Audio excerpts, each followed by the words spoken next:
예, 안녕하세요. 신동아 고재석 기자입니다. 오는 7월로 윤석열 대통령의 임기가 1년 2개월째에 접어드는데요. 지난 1년의 시간은 한국 정치사를 통틀어서도 굉장히 독특한 시간이었습니다. 대선에서 맞대결한 두 사람이 각각 대통령과 거대 야당 대표 자리에서 상대와 마주해야 하는 아주 흔치 않은 장면이 계속 연출됐기 때문입니다. 일각에서는 마치 연중 대선 국면 아니냐 이런 말도 나오고 있습니다. 그렇기 때문인지 대통령 및 여당과 야당이 사사건건 대립하는 그런 모양새도 계속 노출이 되고 있고요. 여기다가 제22대 국회의원 총선거, 그러니까 총선이 불과 몇 개월 앞으로 다가왔습니다. 앞으로 이제 정치의 계절이 돌아오고 있다는 뜻입니다. 신동아는 올해 창간 92주년을 맞이했는데요. 이 창간 92주년 특집으로 여야를 대표하는 젊은 정치인분들을 모시고 특집 대담을 마련을 했습니다. 한 분은 1982년생이시고요. 다른 한 분은 1992년생이십니다. 그러니까 80년대생과 90년대생을 대표하는 정치인 두 분을 모셨다고 해도 과언이 아닐 것 같습니다. 우선 정치연한에 대해서 얘기를 나눠보겠습니다.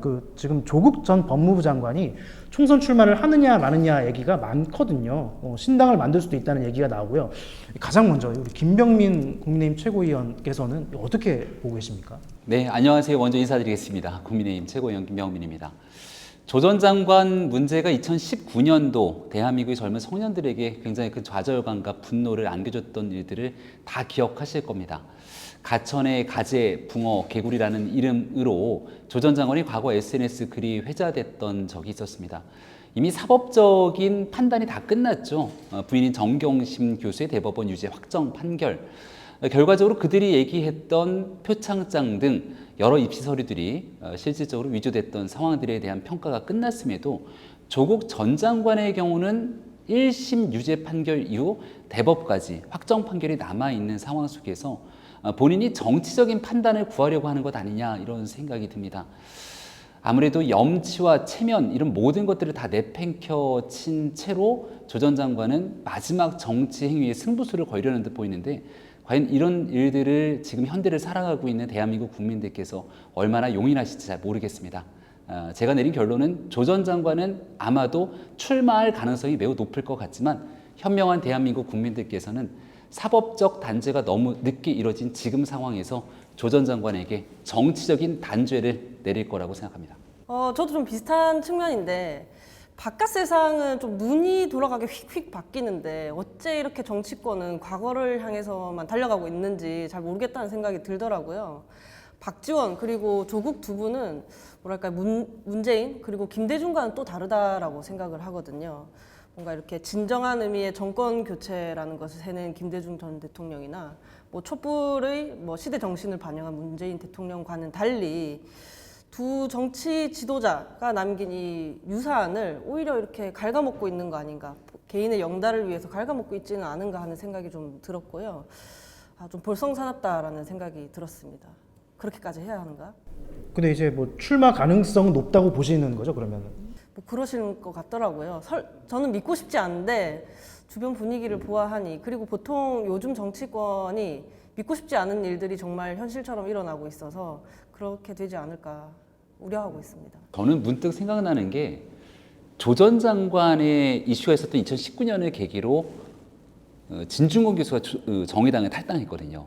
그러니까 그때 정의당이 머뭇머뭇거렸을 때가 아마 류호정 의원께서 정치활동하기 전이었을 거고, 그리고 2020년 총선이 다가왔는데 그때 머뭇거렸던 일들에 대해서 나중에 좀 뼈저린 반성이 있었던 거로 생각합니다. 그래서 류호정 의원께서 말씀 주신 내용들을 보면은 그때 있었던 정의당의 모습과는 참 다르구나, 이런 기조들을 가지고 좀 움직이면 참 좋겠다는 생각이 드는데 민주당은 이런 일들이 좀 동의하지는 않는 듯한 내용을 보여서 조 전 장관이 출마했을 때 정치권에 이는 파장, 그리고 서로 간의 의견이 좀 다르게 대립되는 일들은 굉장히 폭발적으로 커질 것 같다는 생각이 듭니다. 정의당을 약간 띄워준 척하면서 과거 얘기를 갑자기 언급을 하셨는데요. 이렇게 하신 말씀 있으신가요? 저는 그때 아마 그냥 일개 당원이었었는데 그때 좀 이렇게 도덕적으로 이렇게 아노미 상태에 놓인다고 해야 될까요? 내가 가진 가치관과 다른 내용, 좀 혼란스러운 내용들을 정의당도 브리핑을 했었거든요. 조국 전 장관에 대해서.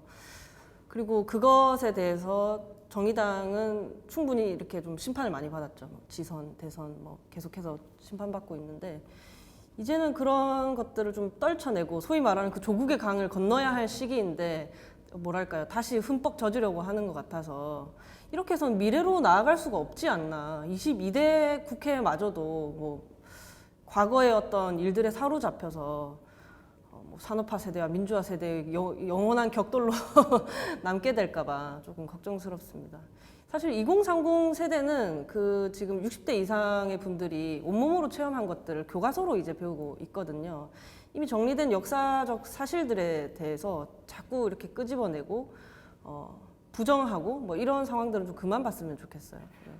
그러니까 조국 장관 얘기 출마설이 나오면 꼭 세트처럼 언급되는 분이 이제 우병우 전 청와대 민정수석인데요. 이분은 이제 경북 영주가 고향이고 이분도 출마가 확실한 게 아니냐라는 이제 주장이 나오거든요. 근데 나온다면 지금 소속해 계신 국민의힘으로 나오지 않겠습니까? 그럴 리가요. 그런 얘기들을 이제 언론에서 많이 하는데 이게 대꾸를 맞추기가 좋지 않습니까? 전직 민정수석 대 민정수석의 대결. 그러니까 박근혜 전 대통령 때 민정수석과 문재인의 민정수석, 역사적으로 이제 안 좋게 평가받았던 사람들이 다시금 이 시대에 새롭게 총선에 나오면서 정치적인 심판을 받으려는 것 아니냐.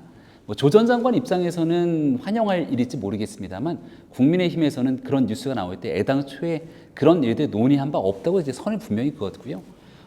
총선과 대선, 뭐 사람들이 그런 얘기를 합니다. 대선은 미래를 바라보면서 사람들에게 희망의 선거 캠페인을 펼치는 거고, 총선 같은 경우는 지난날 정치 상황에 대한 평가를 하는 거라고 하는데, 저는 대한민국 총선에서도 많은 국민과 유권자는 어떤 정치 집단에게 더 많은 힘을 주면서 새로운 공동체의 희망을 갖느냐의 게임과 대결이라고 생각하거든요. 그럼 저희 입장에서는 새로운 인물, 새로운 정책, 새로운 비전으로 국민께 선거를 치러야 되는데 이미 역사적 평가가 끝난 과거의 인물이 새롭게 나타나도록 하게 되는 일 잘 상상이 되지 않고 그러지 않을 겁니다.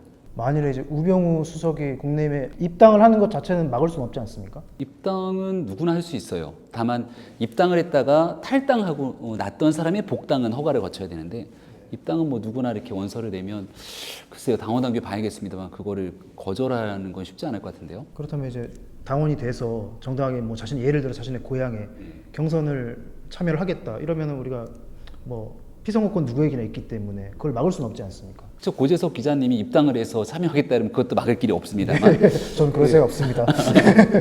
근데 이제 확실한 것은 개별 사람 한 명 한 명을 두고 우리가 이 사람은 된다, 이 사람은 안 된다 이렇게 얘기하는 건 선거를 앞두고 굉장히 성급한 일인데 굉장히 이례적으로 이 문제가 막 불거져 나왔을 때 거의 모든 뭐 지도부의 최고위원인 저도 그리고 여러 관계자들이 언론과 인터뷰 관계를 통해서 매우 부정적인 입장들이 피력했거든요. 이 정도면 국민의힘에서 할 수 있는 상당히 할 수 있는 많은 제스처를 취한 거라고 생각합니다. 마치 거울 같은 거죠. 민주당에서 조국 출마설이 나오니까 국민의힘에서는 그런데 또 희한하게도 꽤나 뭐 어떤 시나리오로 가겠다 하는 등의 어떤 꽤나 짜임새 있는 이야기가 나와서 뭐 이야기하는 걸 좋아하시는 분들이 덧붙인 걸 수도 있겠지만 반대로 또 뭔가 이렇게 계획적으로 이렇게 하고 있는 것은 아닌가 하는 생각도 좀 한편으로 들고요. 마찬가지입니다. 이분도 더 이상 저도 정치권에서 뵙고 싶지 않은 이제 미래를 향해 나아가기 위해서는 이제 단절해야 할 세대라고 생각을 하고요. 지금 이제 국민의힘 진영 내부도 권력의 이동이랄까요? 뭐 움직임이 좀 있잖아요. 어떤 영남 보수 정치인 그룹이 갖고 있던 이 권력이 뭐 검찰 특수부 출신 검사부 이쪽 그룹으로 이동을 하는 것. 근데 뭐 우병우 그리고 이 최경환 이 두 사람의 이름은 그 가운데 어딘가에 있거나 최경환님 이분은 영남 보수 정치인 쪽이죠. 그래서 그 내부의 어떤 알력 다툼이 여전히 존재하지 않는가? 뭐랄까 서로 이제 주도권을 갖기 위해서 내부에서도 좀 치열하게 수를 두고 있지는 않은가 뭐 그런 생각도 들었습니다. 바깥에서 보기에는 그렇게 보였습니다. 네. 근데 이제 바깥에서 바라본 상황을 말씀 주셨습니다만은 국민의힘의 내부 상황에서는 그런 국민들이 생각하고 있는 치열하고 그러니까 치졸하고 그러니까 막 눈살 찌푸리는 그런 내적 갈등으로의 권력 다툼은 현재 제가 지도부에 있는 상황에서는 정말 단 1도 존재하지 않습니다. 그리고 지금 국민의힘이 얼마 전까지 나왔던 뉴스를 보면 너무 안정적이다 라고 하는 뉴스들이 막 나오기 시작하는데 국민의힘의 지도부가 첫 번째 출범했던 그 일성이 사실은 안정이었습니다. 그러니까 집권당이기 때문에 서로 다른 목소리가 중구난방으로 쏟아지게 되면 대통령이 국정 운영 방향과 집권당이 엇박자를 내는 순간 국민께 신뢰감을 줄 수 없거든요. 지금은 김기현 대표가 윤석열 대통령님과 이렇게 독대를 자주 해요. 하지만 기사를 통해서 아마 보지를 못했을 거라고 봅니다. 왜냐하면 내가 가서 뭐 만났다, 뭐 했다 이렇게 자기 정치를 하는 리더십을 갖고 있지 않기 때문에 내적으로 조용히 서로 만나서 의견들을 조율하고 안정적인 국정 운영의 방향들을 함께 이인 삼각하듯이 맞춰가고 있거든요. 그래서 그 이른바 뭐 최경환 과거에 있었던 부총리 등 여러 사람들의 총선을 앞두고 있는 사람들의 목소리가 나옵니다만 이걸 비중 있게 다루진 않습니다. 지금 이제 김기현 지도부에서 미래를 위해 얼만큼 안정의 바탕을 두고 변화와 혁신을 끌고 갈 것이냐 이 나름대로의 로드맵이 있기 때문에 중간에 끼어들게 되는 사람과 메시지는 저는 노이즈에 불과하다고 생각합니다. 근데 분명한 건 민주당이나 국민의힘에서 이런 시나리오가 정말 현실이 된다면 전 정치가 더 나빠질 수 없을 거라 생각했는데 더 나빠질 수도 있겠다라는 생각이 들더라고요. 우선 이제 정치를 좀 오래 지켜봐 오신 분들께서는 벌써 지겨우실 거잖아요. 그리고 이들을 중심으로 해서 모일 어떤 강성 지지층, 그 격돌, 그 굉장한 피로감이 있을 거고 또 이제 선거권을 얻게 되는 10대, 20대 초반의 청년들은 이분들 이름 봐도 그게 뭔데요? 라고 하실 가능성이 높아요. 그러면 내 삶의 문제는 아직 여전히 있고 나 너무 힘든데 정치가 그것을 해결해 주진 않고 알지도 못할 어떤 과거의 일을 가지고 와서 계속 머물러 있는 모습을 보이는 거거든요. 정말 정치 혐오가 더 커지지 않을지 그런 게 참 우려가 됩니다. 네, 결과적으로 두 분 다 조국, 우병우 그리고 플러스로 최경환 이 세 분의 출마에는 부정적인 걸로 정리가 된 걸로 하겠습니다. 이 민주당 얘기 지금 여기 민주당 분이 안 계셔서 이렇게 혹시 민주당에서 반박이 있으시면 언제든지 연락을 주시기 바랍니다. 이재명 대표가 이제 불체포 특권 포기를 선언을 했는데요. 다만 이제 뭐 송영길 대표 같은 분은 이게 뭐 특권 포기가 아니라 이제 투항이다 이런 투항이라는 표현도 쓰셨고요. 이 대표의 누구는 승부수라 그러고 누구는 이제 뭐 반대 의견도 있습니다만 이 불체포 특권 포기에 대해서 어떻게 보세요? 이재명 대표의 현란한 말 바꾸기 쇼다. 저는 이렇게 시종일관 얘기를 해왔는데요. 왜냐하면 이재명 대표가 나같이 깨끗한 사람한테는 불체포 특권 같은 게 필요가 없습니다라고 국민들 앞에서 얘기했어요. 지난 보궐선거 당시에 선거 때 얘기죠. 하지만 그렇게 약속했던 일들을 본인에게 직접 구속영장이 청구되니까 아랑곳하지 않고 방탄으로 똘똘 막아세우면서 그 불체포 특권 더 활용하지 않았습니까? 그게 명분이 만약 있었더라면 그러니까 지금 민주당과 이재명 대표가 얘기하는 명분은 뭐냐면 뭐 검찰의 독재 정권 속에서 과도한 검찰 권력을 막기 위한 이게 필요하다 이렇게 말씀하시는데 그렇게 명분이 확실하면 민주당 내에서 만장일치로 막았겠죠. 결과가 어땠냐. 한 표 차 부결이었습니다. 민주당에서 하나만 까딱 넘어갔으면은 이재명 대표 아마 국회에서 체포동의안 가결되고 영장실질심사 갔으면 구속됐을 가능성이 매우 높았을걸요. 구속되지 않을 가능성이 높았으면 저렇게 방탄했겠습니까? 그랬던 이재명 대표가 본인에 대한 내용들은 일단 정리가 다 돼서 기소가 된 겁니다. 재판의 영역으로 넘어갔죠. 재판하고 있는 걸 다시 구속영장 칠 수는 없는 거 아닙니까? 그러니 지금 상황에서 타이밍을 딱 보고 난 다음 여기에 대해서 교섭단체 대표연설을 던진 건데 던지고 났으면 행동을 해야죠. 국민의힘이 그럼 불체포 특권에 다 같이 서명하자라고 하니까 거기에 대해서 또 응답하지 않고 있습니다. 그래서 이거를 이재명 대표가 내부의 불만도 잠재우고 겉으로 나 문제 없다라고 보여주는 말 바꾸기 쇼다 얘기하는데 이런 비판이 듣기 거북하시면 불체포 특권 포기하겠다는 서약서에 같이 함께 서명하면 됩니다. 어떻게 보셨어요? 저도 비슷해요. 뭐 우선 뭐 어찌됐든 잘한 일이라고는 생각은 하는데 그런데 왜 지금이었을까?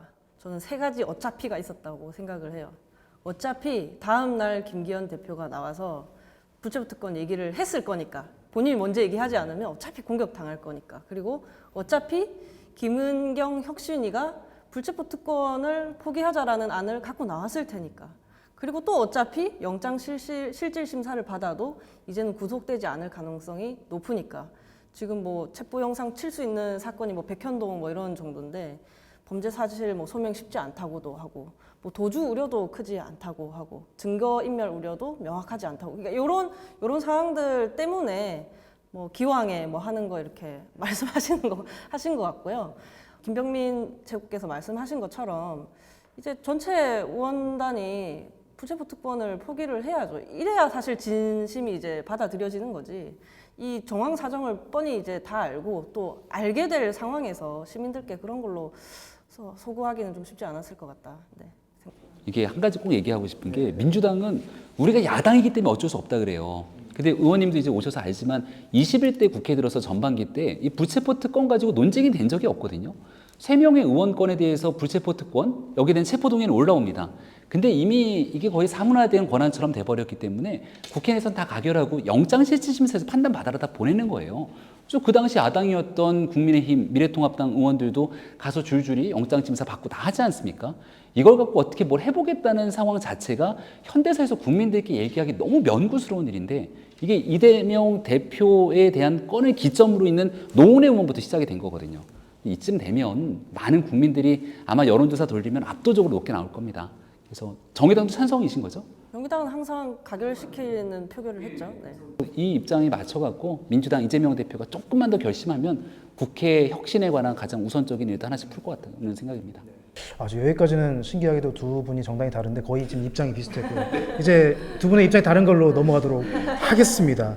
김기현 대표가 국회 교섭단체 대표 연설에서 의원 정수 축소를 주장을 하셨어요. 그리고 이 자리에 참석하신 김병민 최고위원을 비롯해 여권 일각에서는 비례대표 정수를 줄일 수 있다는 취지의 말씀을 하셨는데 마침 이 자리에 이제 비례대표이신 류호정 의원께서 계십니다. 일단 이 주장을 왜 하시게 되신 거죠? 시작의 발단은 이겁니다. 선거제도를 이제 개편하자라고 해서 국회에서 막 회의가 진행되고 있어요. 근데 그랬던 즈음에 기사들을 검색해 보면 의원 정수를 늘리는 안이 하나가 툭 튀어나옵니다. 갑툭 튀로. 그 국민들께서는 이게 뭔 소리냐, 의원 정수를 늘리는 거에 대한 국민적 동의 없이 이런 식으로 가는 거냐라고 하는 불만이 높았고, 그때 이제 바로 요 원내대표 교섭단체 대표 연설이 아닌 그 전에 있었던 국회 전원위원회 회의 즈음인데요. 이때 김기현 대표가 지도부에 와서 고민하다 얘기하더라고요. 우리는 의원 정수 축소로 가자. 국민들이 원하는 시대 정신 이거 아니냐. 그리고 한 10% 정도 의원 정수 줄여도 실질적으로 역할하는데 큰 문제 없다. 그만큼 국회 정치권이 국민들께 불신을 했으니 그렇게 의석수 줄이면 우리도 타격이 있는 거거든요. 하지만 특권 내려놓자는 의미에서 가겠다라고 얘기를 했고 큰 이견 없이 진행이 됐습니다. 저도 찬성하고요.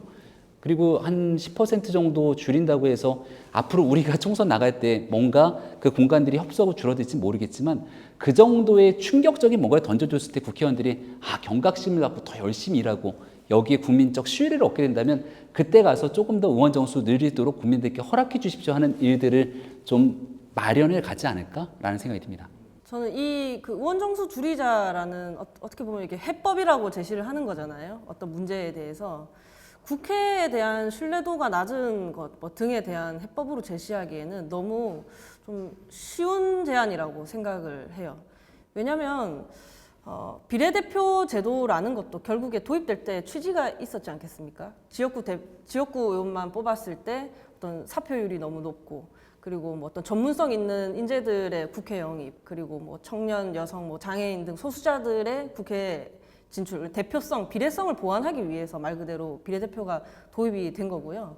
사실 지역구 의원들에 대해서 그들 본인도 문제를 인식하고 계세요. 지역구 의원들의 또 문제가 뭐냐면 한 목요일 오후쯤 되면 국회를 나가서 지역으로 가셔가지고 등산하고 뭐 축구하고 막걸리도 마시고 축사도 10분 15분 축사를 하기 위해서 막 1시간씩 되는 거리들을 막 왔다 갔다 하고 이것이 그런데 국가에 달랑 300명 근데 지역구 의원은 253명이죠. 있는 사람들이 하기에 너무 비효율적인 일은 아닌가 뭐 이런 말씀들을 하신단 말이에요.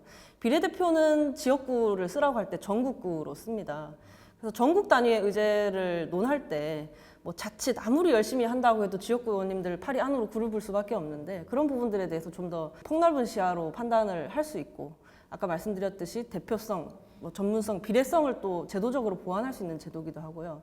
근데 다만 어떤 선출 과정이라든지 뭐 이런 부분들에 대해서 뭐 당대표의 거수기 아니냐 뭐 이런 비판들을 듣잖아요. 그런 거는 각 당의 어떤 공천 제도들을 좀 손봐야 할 문제라고 생각을 하는 거죠. 줄여버리는 건 너무 쉬운 일이에요. 오히려 지금 우리나라의 사표율이 이제 높다라고 하는데 그 말인즉슨 내가 찍은 대로 내 국회가 이렇게 구성되지 않아서 또 내가 원하는 대로 구성되지 않은 그 국회가 내가 바라는 일을 하지 않아서 그래서 또 정치 혐오로 이어지고 그런 측면도 있다고 보거든요. 오히려 우리를 위해 시민을 위해 일을 잘할 수 있는 사람들을 그리고 지지받은 대로 국회가 구성될 수 있도록 오히려 이렇게 가야 한다.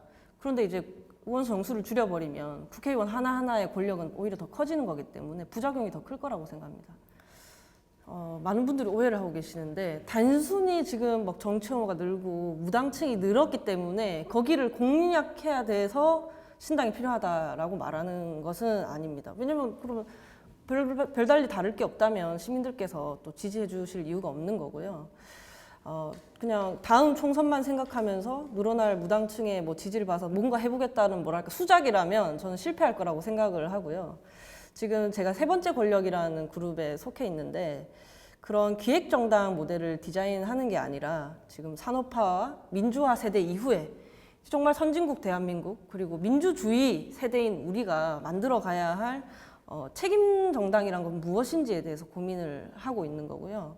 양당제를 좀 부수자라고 하는 겁니다. 양당제 하에서는 어떤 책임 정치도 지금 불가능한 상황인 것 같다. 적어도 지금 대한민국에선 말이죠. 다른 나라는 모르겠지만.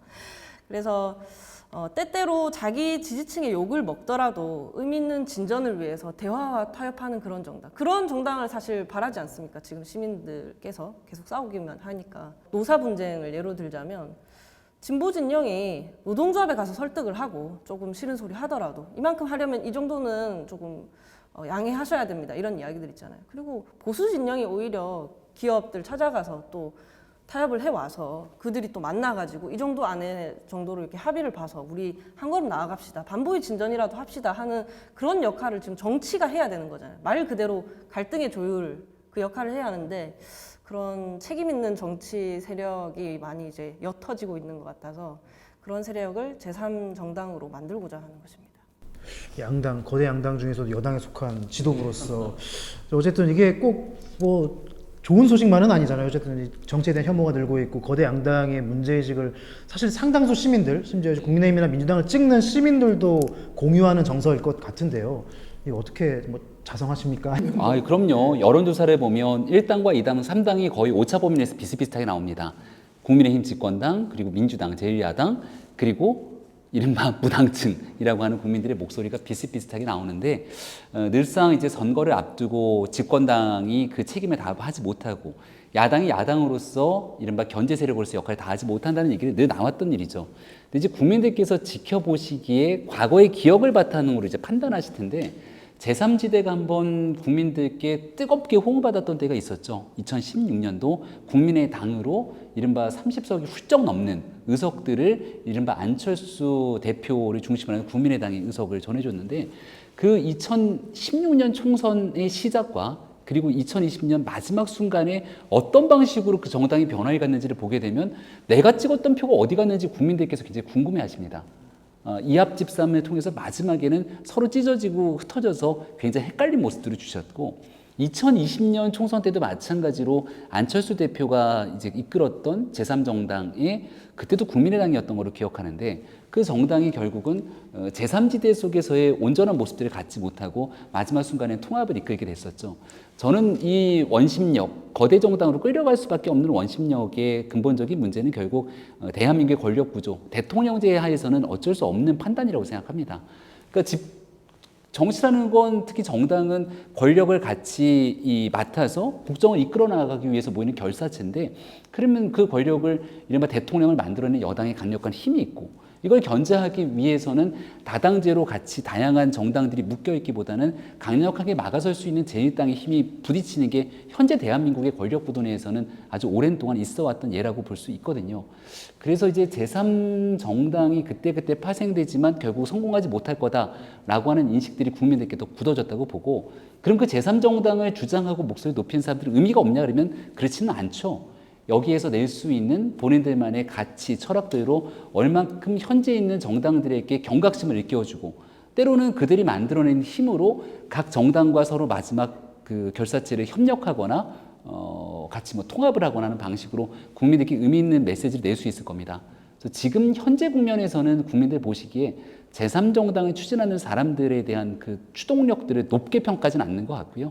뭐 양양자 의원이든 금태섭 의원이든 훌륭하신 분들이 많기 때문에 그들이 생각하는 새로운 정치는 무엇인지 그리고 그렇게 좋고 새로운 정치라면 그동안 국회의원으로서 주어졌던 수많은 권력의 기간 동안 못하고 왜 이제 와서 하겠다는 건지 여기에 대한 신뢰를 국민들께 주는 일이 선행돼야 될 겁니다. 정의당은 지난 전국위원회에서 이제 하나의 안을 채택을 했는데요. 뭐 노동 세력, 녹색 세력, 그리고 이제 요 범주 안에 좀 들어가기 힘든 또 가능성을 열어둔 제3지대의 세력과 이제 연대해서 신당 창당을 추진한다. 뭐 이런 정도 러프하게 이제 좀 잡아놨고요. 그 가운데 이제 해석이 분분한 거죠. 제3지대를 어디까지 우리는 함께 할 수 있는 것인지에 대해서는 저희 당 내에서도 현재 의견이 분분한 상태입니다만 어쨌든 지금 시간이 뭐 아주 없는 건 아니기 때문에 그 이견을 좀 줄여나가는 시간을 앞으로 가질 것 같아요. 기존에는 사실 자강론과 신당 창당론이 이렇게 부딪혔는데 자강론으로는 절대 안 된다. 우리 당 정신 차려야 된다. 뭐 새로 당을 만드는 그런 수준으로 우리가 깨어져서 나가야 한다라는 정도는 이제 당내에서도 합의가 되어 있는 상황인 거죠. 제가 우리 당의 정강 정치가 당이 한번 폭 망하지 않았습니까? 완전 망해서 다 바꾸자고 당의 정강 정책 바꾸는 개정특위 위원장을 맡았을 때 각 정당의 강령들을 다 분석해 봤거든요. 근데 눈에 확 들어왔던 건 정의당의 강령이 저는 확 들어왔습니다. 정의당은 노동자를 위한 정당이다라고 한 문구. 민주당의 뭐 강령이라 보면은 막 온갖 좋은 얘기 다 갖다 놓거든요. 근데 정의당은 가장 확실한 자기들만의 가치와 철학이 있지 않습니까? 정의당은 노동자를 위한 정당이다. 근데 그런 가치를 기점으로 사람들한테 뭔가를 확 전해줄 수 있는 그 모습들을 좀 제대로 끌어냈으면 좋겠다는 그런 마음이 진심으로 저는 좀 있습니다. 진심이 이미 전해지고 있고요.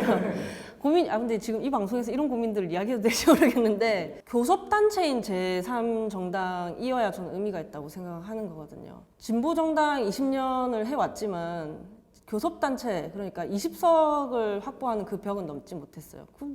그게 뭐 의석수 늘어나는 게 뭐라고 하실 수도 있겠지만, 그때부터 간사라는 것이 생기고, 간사가 있을 때 법안 통과하는 뭐 그런 논의 테이블에 올라갈 수 있는 것이잖아요.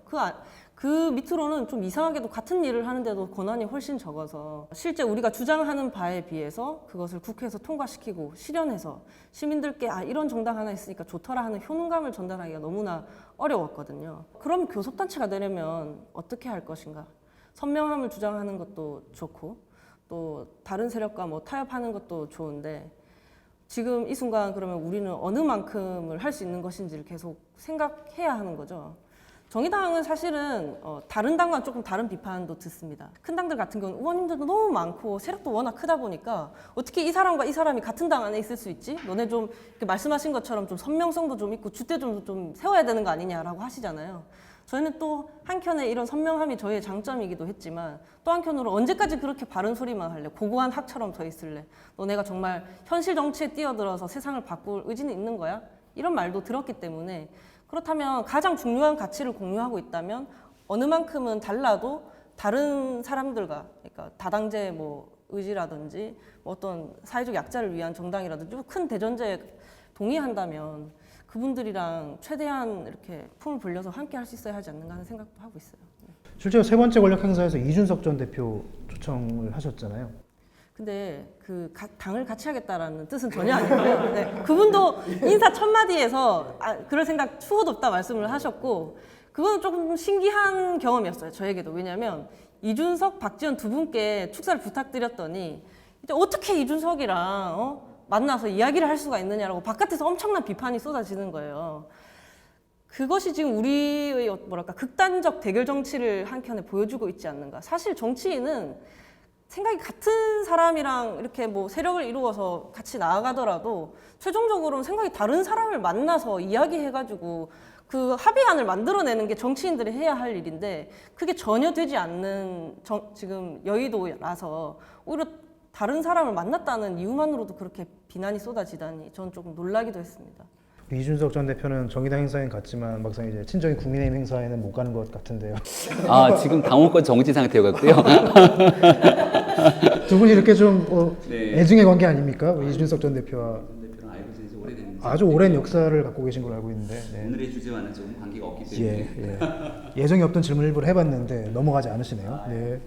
그 윤석열 대통령이 지금 공정한 수능을 얘기해서 이게 이슈가 상당히 오래 가고 있어요. 아마도 이제 수능 시즌이 다가올수록 더 활발 불타오를 것 같기도 한데요. 근데 이게 좀 지금 학부모가 아닌 분들도 그래서 드디어 킬러 문항이라는 게 뭐냐. 이 킬러 문항이라는 단어가 지금 굉장히 회자가 되면서 마치 저희가 바깥에서 보기에는 여당이 사교육과의 전면전을 치르려는 건가라는 생각마저 들거든요. 청년 세대 겸 아이 셋을 키우고 있는 아빠 입장에서 사교육비 문제는 반드시 해결해야 됩니다.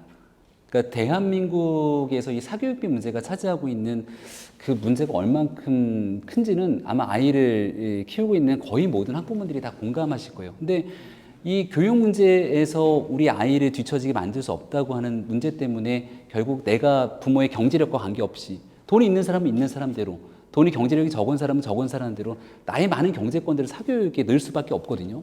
그럼 이 구조적인 문제를 누군가가 한번 깨고 혁파해야 되는 것 아닙니까? 그래서 지금 이 정부 들어서 처음 나왔던 개혁이 노동개혁이고, 그 다음 연금개혁이고, 세 번째가 교육개혁입니다. 그래서 교육개혁의 내용이 뭐야? 라고 처음에 주장하시는 분들이 계셨는데, 이제 인구가 줄어들기 때문에 대학 개혁, 교육부터 개혁해야 될 게 너무너무 많아요. 근데 그 모든 것들을 함축적으로 한마디로 표현하면 뭐냐? 사교육비 문제 때문에 아이 낳기 어려운 세상을 막아세우는 게 저는 교육개혁의 핵심이고 골자라고 봅니다. 그럼 그거를 한 번에 다 해결할 수 없으면 정말 불합리하고 그리고 불공정한 문제부터 하나씩 단계별로 해결해 나가야죠. 그게 바로 킬러 문항이라고 하는 건데, 공교육 교과 과정에 있지도 않는 내용들을 가지고 꼬아서 문제를 내버리면 학교 교과 과정에서 배운 적이 없기 때문에 어떻게 됩니까? 근데 그 한두 문장 갖고 뭘 그래라고 얘기할지 모르겠습니다만요. 이미 영어 과목 같은 경우는 2018년도부터 절대평가로 바뀌게 돼요. 변별력이 없지 않습니까? 국어랑 수학에서 변별력을 가져야 되는데, 많은 문항들이 EBS 연계 문항 때문에 또 이렇게 가면 마지막 한 문제, 두 문제, 세 문제를 가지고 이 킬러 문항을 푸냐 안 푸냐에 따라서 우리 때는 서울대, 연대, 고대, 스카이를 가냐 마냐지만 지금은 의대를 가냐 마냐로 바뀌어버렸거든요. 그런 식으로 흘러가게 되니 사교육에 의존할 수밖에 없는 거 아니에요? 그럼 공교육 정상화를 외치고 있는 과거의 민주당이나 이런 정당들 입장에서 아, 윤 대통령 맞다 그 방향이라고 얘기해야 되는데, 이걸 꼬투리 잡아서 대통령의 문제를 일으키게 합니다. 저는 정치적으로 이런 좀 억지 공세, 억가 정치 그만했으면 좋겠고요. 윤석열 대통령이 말 한마디 때문에 수능 시험이 바뀐다? 천만의 말씀. 우리가 연초가 되면은 대학 수학 능력 시험 이렇게 낼 거다는 출제 방향을 교육부 교과평에 나서서 얘기를 합니다. 우리 올해 있었던 3월 28일자 기사를 한번 쭉 검색해 보세요. 2024년도 수학능력 시험 이렇게 갑니다라고 얘기했을 때 이미 킬러 문항, 초고난이도 문항은 이번 수험에서 수능에서 내지 않는다라고 기 발표된 바가 있습니다. 기 발표됐으면 교육과정 평가에서 6월 모평등 따라야죠. 안 따르지 않습니까? 그럼 뭐냐? 수험생들과 학부모들이 혼란을 주게 되는 거니까 이걸 한마디 하게 된 건데, 그걸 갖고 대통령이 시장에 혼란을 줬다, 전혀 맞지 않는 얘기들이고, 저는 그 방향이 맞다. 그리고 오히려 사교육 업체들이 이 때를 틈타서 걱정하지 마십시오 여러분들, 우리가 뭐 해결해 드리겠습니다, 이런 되도 않는 얘기하는 사람들이 있다면 그분들을 질타하고 공교육이 바로 설 수 있게 힘을 좀 합쳤으면 좋겠습니다. 전제에 공감을 해요. 동의해요. 왜냐하면 실제로 제가 지금 국회 인구특위에 속해 있는데 저출생 5대 요인으로 꼽히는 게 교육 경쟁 과열입니다. 실제 사교육비가 너무 많이 들어서 그 부모된 입장에서 너무 부담이 되기도 하지만, 또 한편으로 이렇게 경쟁하면서 살아야 될 내 아이를 생각하면 그냥 안 낳는 게 낫지 않나 하는 판단까지도 한다는 거죠. 그런데 제가 봤을 때는 이거를 꼭 이 시점에 대통령께서 하셨어야 하는가 하는 생각이 드는 거죠. 뭐 1년 5개월 전이라든가 2년 5개월 전이라든가 그랬으면 또 좀 덜했을 것 같아요. 아, 다음번에 그렇게 되는구나 하고 이렇게 미리 생각을 하게 되는 것도 있고요. 그리고 말씀하신 것처럼 이미 킬러 문항 없애가는 추세라고 하더라고요. 그런데 여기서 이제 킬러 문항 없애겠다라고 하시면 이미 지금 없어진 추세인데 여기서 뭘 더 한다는 건가? 이제 오히려 혼란이 좀 가중이 되는 거죠. 그래서 결과적으로는 지금 그 교육 서비스 업종이나 교육, 뭐 온라인 교육 테마 주가가 일제히 상승을 했습니다. 사교육의 호재가 되어버렸어요. 지금 결과적으로는 지금 그런 식으로 가버린 거거든요. 그 뒤로 뭐 자사고 외고 존치라던가 이런 부분 또한 사교육에는 호재인 거고요. 불안이 가중될수록 다시 또 사교육의 의지를 하게 되기 때문에 저는 보면서 조금 안타깝더라고요. 사실 바람직한 방향을 말씀하셨음에도 불구하고 어떤 시기나 메시지 톤이나 등등의 문제로 인해서 오히려 논란이 가중되고 바라던 방향으로는 가고 있지 않은 이 상황에 대해서 조금 많이 안타까웠습니다. 그렇죠. 좀 이제 많이 넓게 보는 거기도 하지만 이런 거잖아요. 우리의 삶이 1점 차이로 대학 간판, 소위 서열화된 대학 그 간판이 바뀌고, 그리고 그것이 내 직장이 바뀌고, 그걸로 내가 뭐 집을 살 수 있을지 없을지, 전세일지 월세일지 내 주거 환경을 결정짓고, 그리고 그것이 뭐랄까 연애, 결혼, 자녀 계획에까지 영향을 미쳐서 다시 또 대물림되는 사회를 살고 있잖아요. 1점 차이로 내 뭐랄까 인생의 그래프랄까요? 기울기가 바뀌는 이 상황을 좀 개선을 해 나가야 한다라는 것만은 분명히 맞죠. 전적으로 동의하고, 그게 제가 아까 옛날엔 서연고반, 뭐 스카이반 이랬는데 이게 이제 의대반으로 완전히 다 바뀌었다고 얘기했잖아요. 그러니까 이유는 아주 간단합니다. 옛날에는 서울대, 연대, 고대를 나오거나 좋은 학교 나오면 그 다음에 탄탄대로 길들이 보장됐는데 세상이 바뀌기 시작하면서 서울대를 나가도 그 앞길이 잘 보이지 않는 거예요.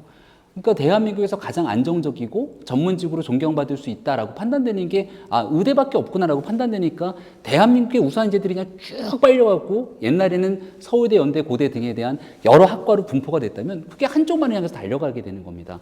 근데 이런 얘기를 현장에 있는 사람들도 얘기를 많이 주더라고요. 그러니까 대학 교육을 앞서 말씀드렸던 것처럼 저희 막내 아이가 이제 7살인데 얘가 대학 갈 때쯤 되면은 인구 구조가 완전히 바뀌어갖고 전체에 있는 정원보다 학생들이 숫자가 더 줄어들게 되는 기이한 상황들까지 나타나게 되거든요. 그럼 그때가 가서는 대학 경쟁이 더 줄어들 거냐? 천만의 말씀. 그때는 또 소수의 대학으로 소수의 뭔가 경쟁력이 높은 상황으로 가기 위한 경쟁은 더 격화될까라는 거죠. 그래서 이 문제를 어떻게 구조적으로 혁파하고 그리고 각종 대학 교육을 받거나 그 이후에 대한민국에서 경쟁력 있게 내가 열심히 노력한 만큼 뭔가 의미 있는 보상을 받고 살아갈 수 있는 다양한 혜택들을 줘야 되는데 지금은 그런 희망들이 전혀 보이지 않는다는 겁니다. 그래서 우리가 이렇게 열심히 공부도 하고 또 대학 교육을 통해서 내가 가고자 하는 길에 최선을 다하게 되면 이게 뭐 의대를 가는 것 이상으로 훨씬 더 좋은 길들이 열릴 수 있다는 희망을 줘야 되고 그래서 이 정부에서 그 교육개혁의 핵심 중에 이런 내용들도 담고 있어서 아직은 기 발표하기가 좀 섣부르지만 아마 조만간 이런 내용들까지 담보되는 내용 정책을 꼭 발표하겠다는 말씀드립니다. 그 야사당이 이동관 지금 대외협력특보 대통령실 방송통신위원회 위원장 내정 등을 윤석열 정부의 언론 장악으로 규정을 했고요. 이 공동행동을 펼치기로 했습니다. 그리고 우리 류호정 의원께서도 거기에 참여하고 계신데요. 일단 류호정 의원께서 왜 참여하고 계신지 먼저 듣고 방어 논리를 한번 들어보도록 하겠습니다. 우선 이제 정의당이 야사당 공대의 참여를 결정을 했고요. 그나마 이제 관련이 조금 있는 문체위 위원인 제가 이제 참여를 하게 된 겁니다. 과방위 위원이 없거든요, 저희가.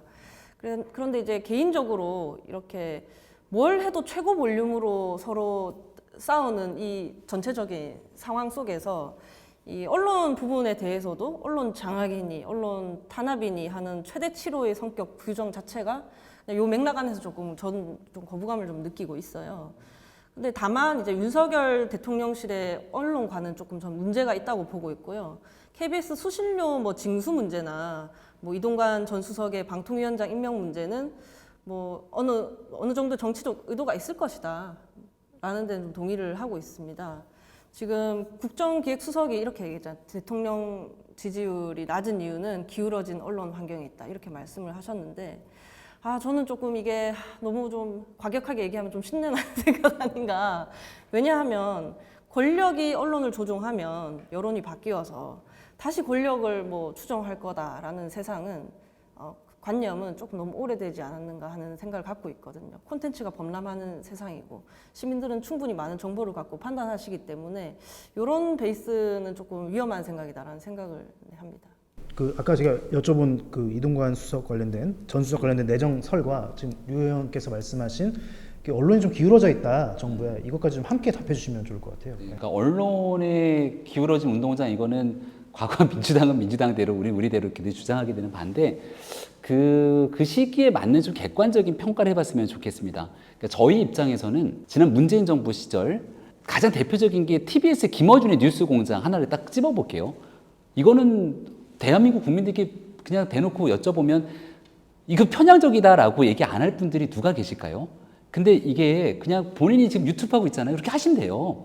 근데 대한민국 서울 시민들이 내고 있는 소중한 혈세가 투입되는 TBS의 아침 라디오 공중파를 그대로 자기가 다 장악하면서 편향성 있게 가게 되는 건 말이 안 되지 않습니까?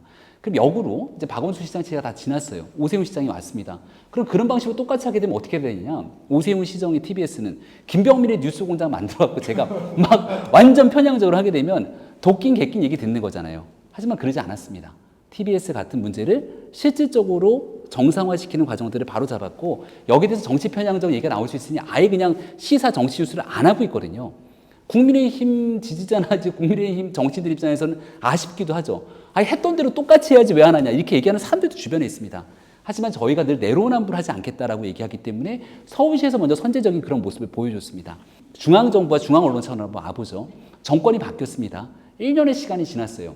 아침에 출근길에 라디오를 한번 들어보십시오. KBS, YTN, MBC 어느 곳 하나 라디오를 들었을 때 이른바 윤석열 정부의 객관적인 평가라는 라디오 진행이 이루어지고 있는 것인가? 저는 절대 그렇지 않다고 생각합니다. 그리고 정권이 바뀌었다고 힘으로 찍어 눌러서 그 사람들 막 압수수색하고 뭔가 쫓아내려고 하는 시도가 있습니까? 그렇지도 않습니다.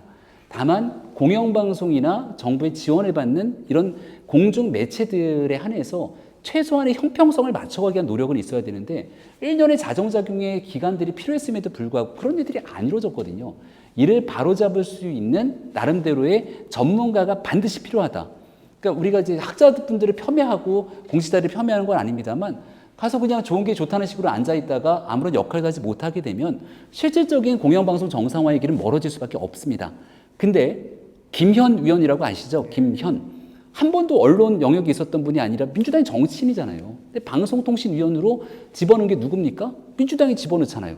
그런 분들이랑 같이 이 방송통신위원회를 이끌어가면서 방송의 공정성을 끌어내기 위해서는 누구보다 이 내용들에 대한 전문성과 경험이 있는 인사가 가서 역할을 해야 된다. 그리고 그 과정에서 만약에 야 이거 완전 방송을 장악하려고 하네. 이른바 민주당이 얘기하는 것처럼 땡 하면 친윤 방송하네. 그렇게 얘기하면 그 비판을 고스란히 국민의힘과 윤 정부가 받을 수밖에 없기 때문에 그러지 않을 거라 확신하고 잘못되고 기울어진 공영방송 정상화의 길에 나서는 그 전문성이 담보된 인사가 어느 때보다 필요하다는 얘기 드립니다. 만일에 이제 아직 내정이 안 됐지만 위원장이 돼서 아까 말씀하신 KBS, MBC, YTN에 지금 객관적이지 않다는 건 뭐 패널 구조상이나 이런 거 논조 이런 걸 전반적으로 통합해서 말씀하시는 거죠? 객관적으로 그냥 아니 객관적인 상황 KBS나 MBC나 그 내에서 본인들의 자체적인 인사를 만약에 MC든 진행이든 하면 모르겠습니다만은 아니 밖에서 유튜브 등 야당 성향들을 거침없이 얘기했고 우리가 패널 자리에서 야당 패널에 나와서 늘 얘기하고 민주당 쪽 패널에 나와서 얘기하던 분들이 다 라디오 마이크를 쥐고 있지 않습니까? KBS 같은 경우는 주진우 씨가 마이크를 쥐고 있고 그리고 저녁 시간에 보면 김성환 시사평론가가 마이크를 쥐고 있고 이런 일들이 공정한 상태 속에서 공영방송입니까? KBS 라디오의 그 무슨 토론인가요? MBC 100분 토론 이런 분들에 대한 내용들을 다 지켜보게 되면 이미 공영방송의 객관성을 담보하겠다고 스스로 얘기하기가 어려울 겁니다. 그러니까 기본적으로 우리 동아일보 내에서도 신동아 내에 있는 고재석 기자님이 진행을 하잖아요. 고재석 기자님이 갖고 있는 성향상 진보 보수 쪽에 본인의 나름대로 가치와 철학이 있겠습니다만은 회사 내의 사내 인력으로서 최대한 객관성을 담보하는 진행들을 어쨌거나 기자로서 하시잖아요. 저는 KBS, MBC, YTN에 그런 분들이 왜 없겠습니까? TBS에도 자체적으로 얘기할 수 있는 분들이 왜 없겠습니까? 근데 그런 분들 다 제끼고 김어준 씨, KBS, MBC에서 진행하고 있는 많은 사람들을 보게 되면 국민들께 공정하다고 얘기될 수 없는 일들이 현재까지 이어지고 있다는 거죠. 그럼 이제 이동관 위원장이 그런데 개입을 하면 그게 법적인 문제 소지가 있지 않을까요? 방송의 편향적인 상태 속에서 이런 편성이나 이런 데 개입할 수가 없죠. 근데 여러 가지 내용 속에서 현재 있는 그 방송 구조나 이런 것들을 객관적으로 만들어낼 수 있는 다양한 역할들이 있을 겁니다. 예를 들어서 방송통신위원회 내에 방송심의위원회들이 있을 거고 저도 방송에서 뭐 한 10년 벌써 한 10년 정도 된 것 같아요. 패널 활동하면서 많이 나갔다가 참 이 방심위에서 여러 가지 얘기들도 들어보고 근데 그런 편향적인 일들의 기준들을 정상적인 법령의 범위 내에서 맞춰 나가는 것은 방송통신위원회 역할이기도 하거든요. 대놓고서 이거 누구를 써라 말아라 프로를 해라 이런 건 안 되는 겁니다만은 그 틀과 기준들을 아주 합리적이고 객관적으로 만들어 나가는 과정들을 거치면 지금 있게 되는 이 구조적이고 불합리한 문제들은 하나둘씩 해결해 나갈 거라 생각합니다. 그게 전문성이죠. 류호중 의원께서는 혹시 뭐 여기에 대해서 뭐 반론이나 이런 게 있으실까요? 지금 인사가 뭐 전문성이나 공정성을 좀 담보하기 어려운 인사라서 조금 문제가 되는 것 같아요. 언론 정상화니 뭐 언론 장악이니 하는 걸로 이미 많은 분들이 또 피로감을 느끼고 계실 것 같은데요. 지금 언론의 자유나 독립이라는 이런 가치가 사실 국민의힘이나 민주당의 한철 정쟁거리로 소비되기에는 적합한 가치가 아니다. 너무 소중한 가치인 거거든요. 근데 지금 이동관 전 수석 같은 경우에는 그런 부분에 대해서 공정성이나 뭐 전문성은 있으실지도 모르죠. 근데 공정성 부분만큼은 계속 말이 나올 수밖에 없는 상황에 놓여 있는 것 같고요. 지금 양측이 다 최고 볼륨으로 싸우고 있지 않습니까? 방통위 가서도 최고 볼륨으로 이렇게 저렇게 좀 지르는 상황이 생길까봐 저는 그런 게 걱정인 겁니다. 좀 적당히들 좀 하셔야 된다. 그런 말씀을 오히려 저는 지금 공대위에서 하고 싶어요. 예, 오늘 말씀하신 대로 생각보다 각이 안 살아서 아쉽긴 하지만 또 한편으로는 그만큼 이게 공유주대가 많은 게 청년 정치 아닐까 싶기도 합니다. 예, 독자 여러분 오늘 나눴던 대화는요 우리 유튜브를 통해서도 보실 수 있지만 신동아 8호로 7월 중순에 나오는 신동아 8호를 통해서도 텍스트로도 확인할 수가 있습니다. 텍스트와 영상 모두 가치가 있으니까 아무쪼록 많은 관심 부탁드리겠습니다. 창간 92주년 특집으로 준비한 김병민, 류호정 두 분의 대담 여기서 마치도록 하겠습니다. 감사합니다.